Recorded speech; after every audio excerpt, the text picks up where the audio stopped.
Hello children, welcome to my channel Memorable Maths Academy.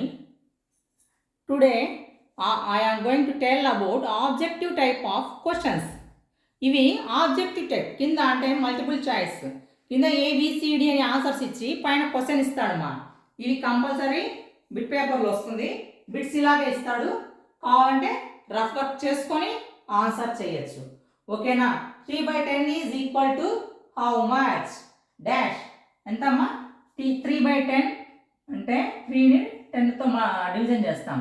పోదు కాబట్టి point పెట్టుకొని 0 పెడితే 10 3s are 30 అంటే ఆన్సర్ ఈజ్ 0.3. ఎంత ఇక్కడ 0.3 ఎక్కడ ఉంది? సిలో ఉంది. C 7/100 is equal to dash అన్నాడు. అంటే 7/100 ఏ నెంబర్తో ఏ డెసిమల్ నెంబర్తో ఈక్వల్ అని మనకు క్వశ్చన్ అనమాట అర్థం. దీన్ని కూడా అంతే, 100తో 7/100 కదా ఇచ్చింది. 100 7ని డివిజన్ చేస్తాం.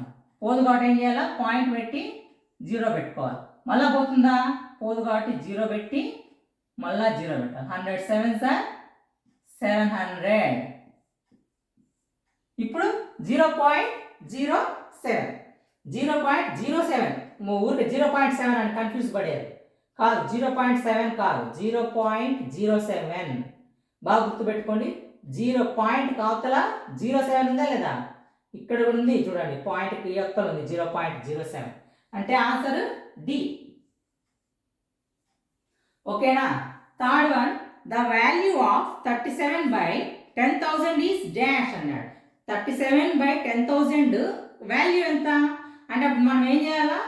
10,000తో 37ని డివైడ్ చేయాల్సిందే కదా. ఏమైనా చేయగలం ఆయన? 10,000ని 37తో డివైడ్ చేయాల్సిందే. నాకు తెలిసి ఆన్సర్ బి వస్తుంది మా. చూడండి, కాబట్టి 10,000ని 10,000తో 37ని డివైడ్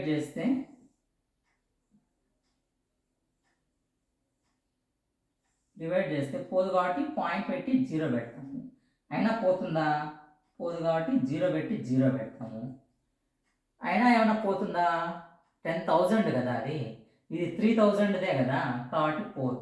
మళ్ళా 0 పెట్టి 0 పెట్టుకోవాల్సిందే. ఇప్పుడు 10,000 3s are పోతుంది చూడండి, అంటే 30,000 అవుతుంది. 10,000 3s are 30,000.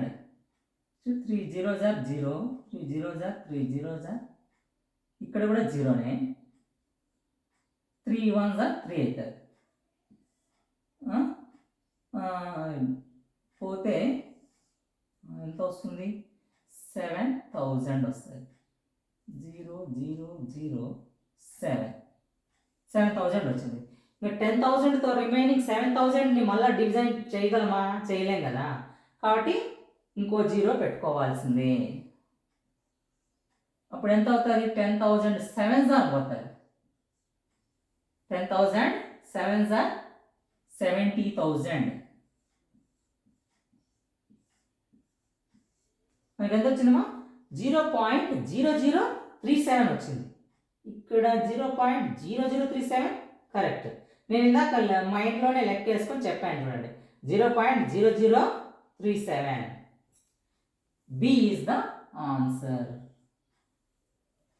అలాగా మీరు మైండ్లోనే లెక్కేసుకొని చెప్పాలంటే ఇటువంటివన్నీ బాగా చెయ్యాలి. చేస్తేనే మనకు ఆన్సర్స్ వచ్చేది.